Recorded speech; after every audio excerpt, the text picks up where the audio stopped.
Hey, this is Gary Dean from DetailJuice.com. Check DetailJuice.com out. It's the main business that I own in Tampa, Florida, but I'm also shooting this video for you to know what you can expect and what you should do, these tips, tricks, and whatever else for your vacation on a cruise ship. So, check it out.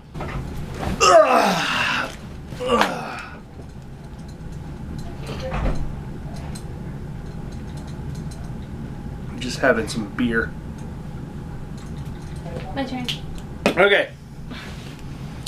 I just want to shoot a quick video. I do a lot of YouTube. You like drinking my beer? Go get your own beer. So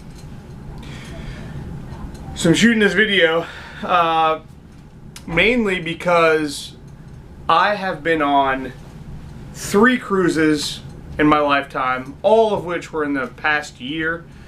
Actually, just over a year. The first one was with Royal Caribbean. I was on the Brilliance of the Seas.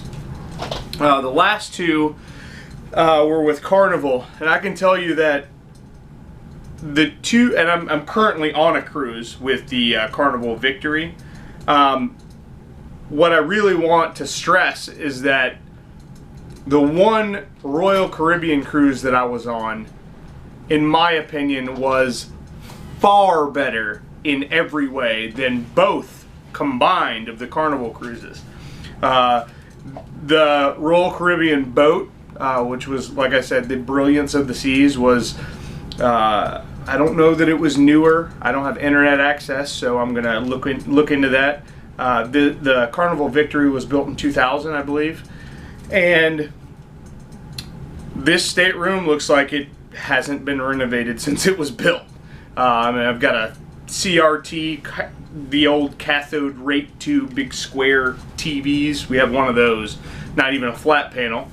I do remember that the last boat, do you remember the last boat we were on for Carnival? Sensation. Sensation. We were on the Carnival Sensation. We went to Cozumel for, Nassau. I'm sorry.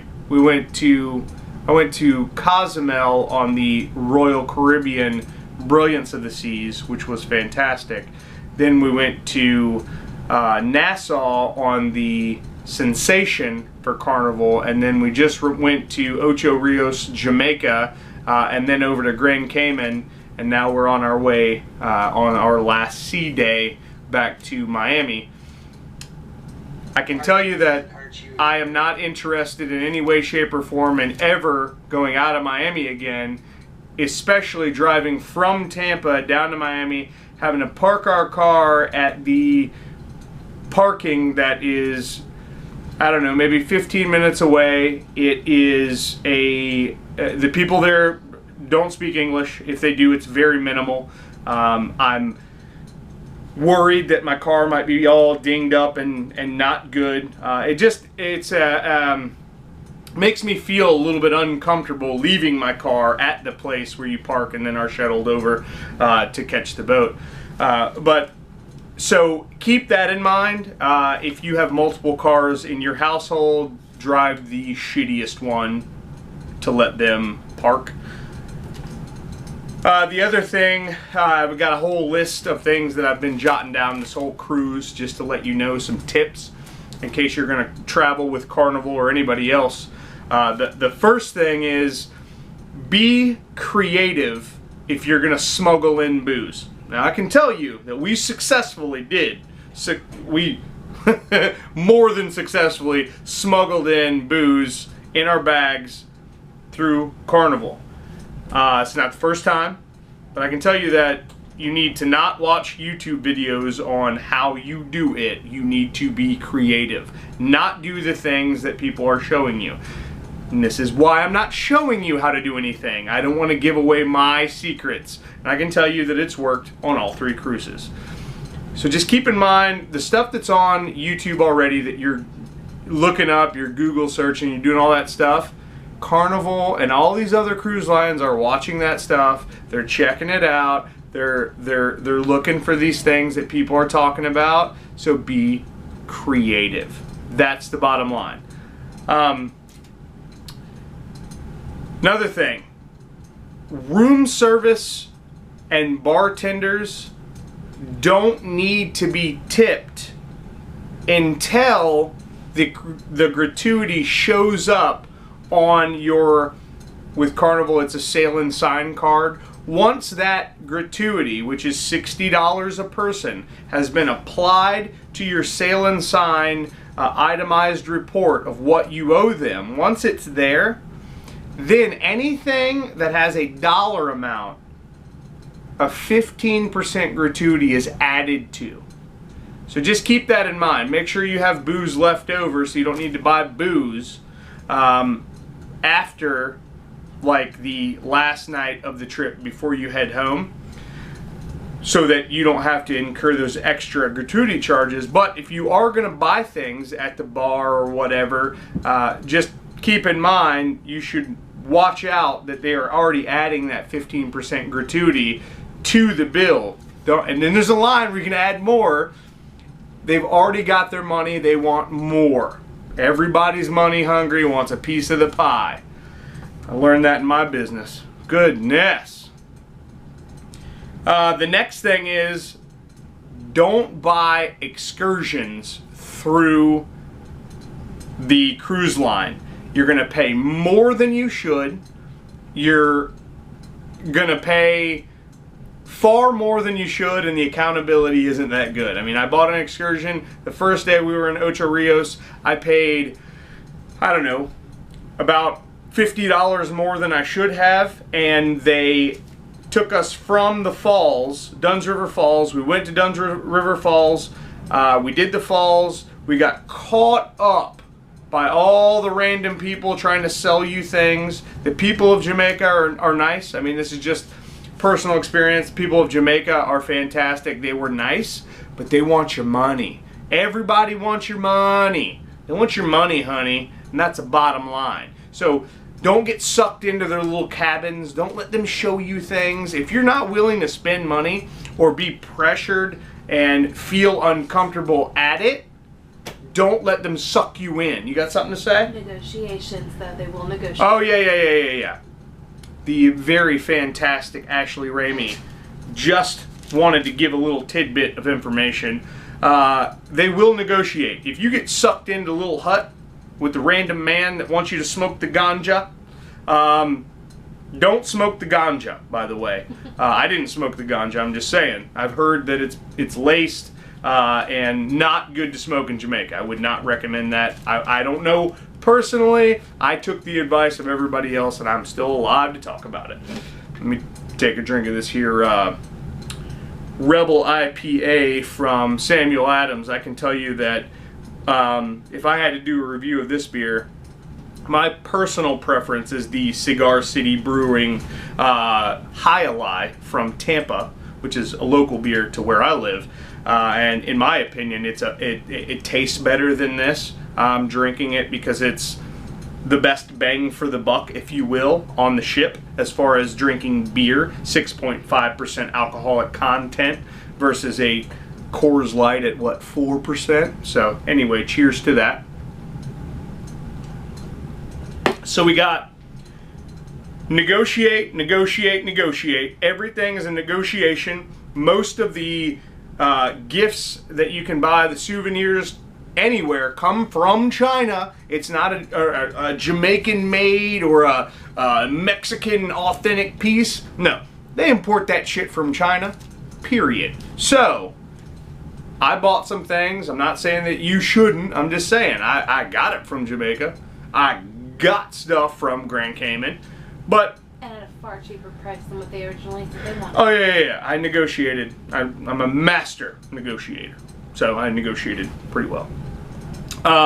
So if you're going to do the excursions, wait till you get off the boat into port. Generally at the port, there's everywhere I've ever been on a cruise, when you get off the boat into port before you go out into the general population, there's going to be people holding signs, there's going to be people in taxis. I would highly recommend that you not do an excursion through your boat that you're on. I would wait till you get off the boat and see what you could do direct. It, in my experience, has been the same situation as what you buy on the boat, but not as expensive. So buy your excursions when you get to port through the locals, not through the boat, and you'll save some money. And realistically, the accountability is really not there. The next thing would be to only use the internet on the boat in designated areas. Make sure the boat that you're on, if you want to check your email periodically, make sure that they have an internet cafe or an area in the lobby where there are computers already hooked up. You don't need to use your own Wi-Fi in your room. It generally won't work. Plus, it's satellite, so it's kind of like a dial-up connection. It's not high-speed, broadband fantasticness that you're used to at home. So you need to make sure that when you're using internet, you go to that designated area. Do not try to use your own laptop. You'll waste time, which is what they want you to do. Fortunately, I complained about it because it wouldn't connect. I couldn't check my email in my room. I had 2 bars. It was limited connectivity, and this is why I'm telling you this. So use my advice and go down to that designated area. It's still slow as molasses, but it works. It's connected every time. So that's really important that you use the internet in designated areas if you want to save the money. It was 75 cents a minute, and I made them take that shit straight off my bill because it didn't work. So the next thing, if you are like us and you find yourself not wanting to be in the general population around lots of people who smell funny and do different things, and I don't like to be in crowded areas, and I really am not entertained by half the shit that they do at the half the comedians on the boat are just random dudes that, in my opinion, aren't that funny. And that's cool. You could do the comedy shows or whatever. For that downtime where you don't want to go do something or sit by the pool by every nasty person that's in the pool, you want to sit in that crowded hot tub, you don't do any of that. If you want to do something other than that, I would recommend that you bring a few small games. I know that we forgot Uno, which is something that we like to play a lot. It's a really fun game that we can do some, hold on. A little bit of drinking while you're playing it. It's entertaining. Makes the time in the boat go by. I don't know about you, but I personally, I'm a go-getter and I'm busy. I own 3 different companies. I love to be connected, and for me, the days on the boat are the most boring days ever. Moving forward, I may only narrow my cruise experience down to a 3-day deal or whatever, but I'll be flying to most of my destinations moving forward. If you want to just have some things to do and communicate with each other, whoever your crowd is, or if you like to go do all those other things and you just want something to do on your downtime, I would suggest bringing some small games like Uno or something like that, and you can have yourself some fun in the room. Or you can do drinking games on your balcony. That's the other thing. Make sure you get a balcony. It's way better. You could experience being outside in the salty air, seeing what's going on. If it's not raining, it's fantastic. You can sit out there, feel the wind blowing through your hair. That's what I was doing all day.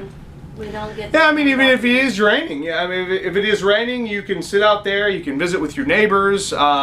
It's just nice to have that fresh air. The opportunity to have that fresh air. So that's the coolest thing about the balcony situation.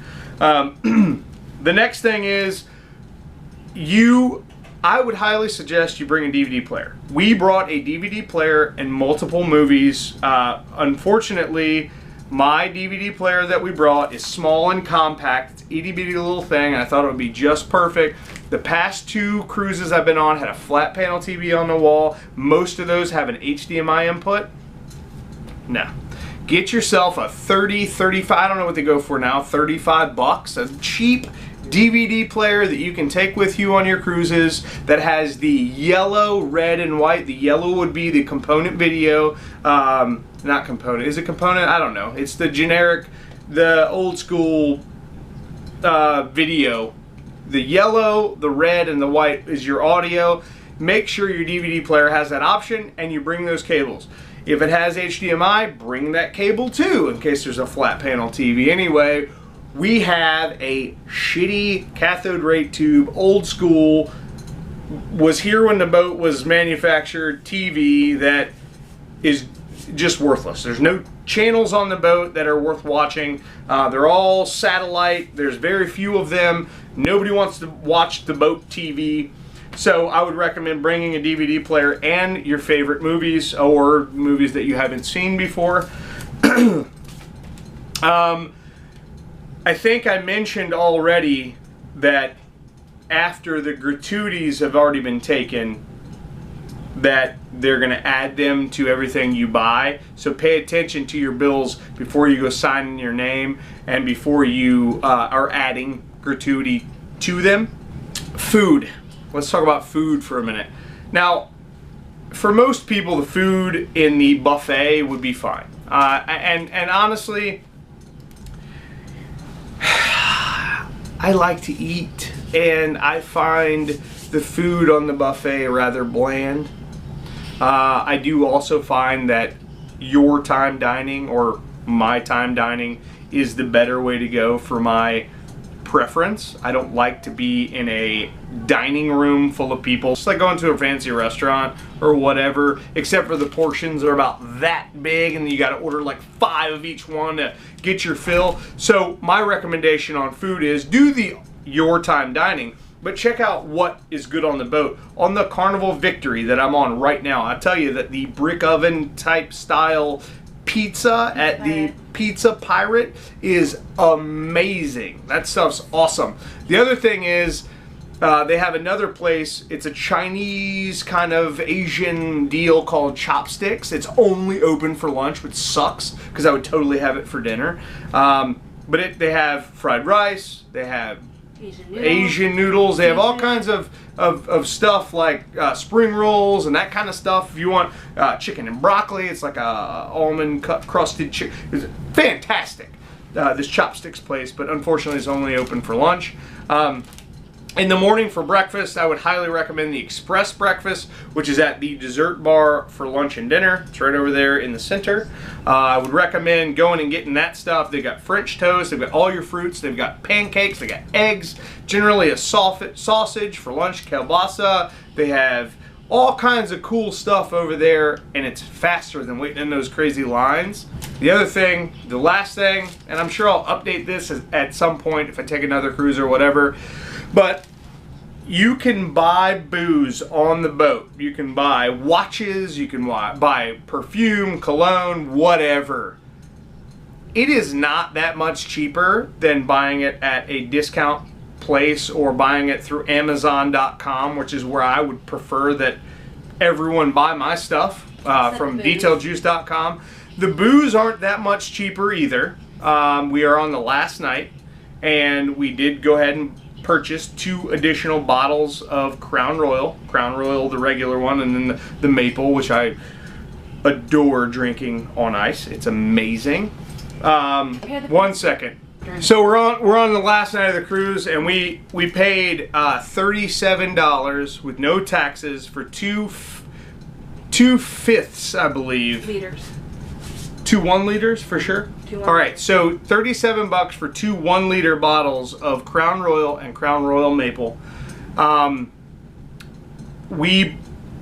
I would recommend instead of buying a drink pass is to you can bring on 12 cans or bottles up to 20 ounces per person in your cabin. What we did was we brought on Diet Coke, cranberry juice, and water, and we bought a bottle of whiskey. The 1-liter bottle of whiskey is $85. We bought Crown Royal. They're all about the same price. Some of them are higher, a little bit lower for some. But anyway, bring your own diet. Don't get the soda pass. Don't get the booze pass. Buy a bottle. It's far cheaper per drink, and far cheaper, especially if not everybody in your cabin is going to drink the same amount. Maybe there's 1 or 2 people. Get on the same page, buy a bottle. Huh? Drink passes are $50 a day. Yeah, drink Person. passes are, well, we can't tell them that because it might change tomorrow. You never know. True. So you don't ever know what the drink passes are going to cost. So just do your homework, find out what you can bring on. I'm telling you that for me, I would say that the bringing on your own Diet Coke, whatever your mixer is, and buying a bottle, having it sent to your room is the best deal. Now keep this in mind, and I'm going to close this deal to have more to give you. Wait till you're about an hour out. Wait till you have left port about an hour, then call and order your bottle. Because then you're in international waters and they don't have to charge you tax on it. So you save about $8-9 right there. So, well, or whatever the tax is in the area. I mean, I think we'd save $7 by waiting until we got out into the international waters. But anyway, buy a bottle, bring your own mixers. That's the smartest way to have drinks. Unless you feel like buying the drink pass and not worrying about it. Just remember, I believe on Carnival it's a 15 drink maximum per pass per day. And they measure everything. So you'll get far more than 15 drinks. I didn't check. I didn't add it all up. I didn't do that thing like I probably should have on how many bottles we bought. But I can tell you, my girly friend and I are whiskey drinkers. We like to have our whiskey and our Diet Coke. And I like to drink it straight.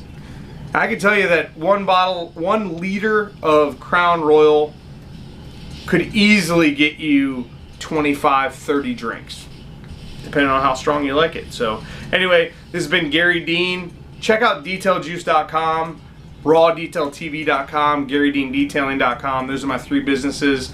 My product line, my detailing product line, where I have my own chemist that develops products just for me. Revolutionary kind of products, slam full of technology. detailjuice.com. Check that site out. If you like the information I give you, I'll continue to give you this information. You can leave comments below. I'll respond to them. If you got any questions, let me know. 813-846-4406 is my cell number if you need me as a detailer, if you need me as a mobile service, if you need me as a product line specialist, anything you need that I can do for you, let me know. If you got any questions about this video, also let me know.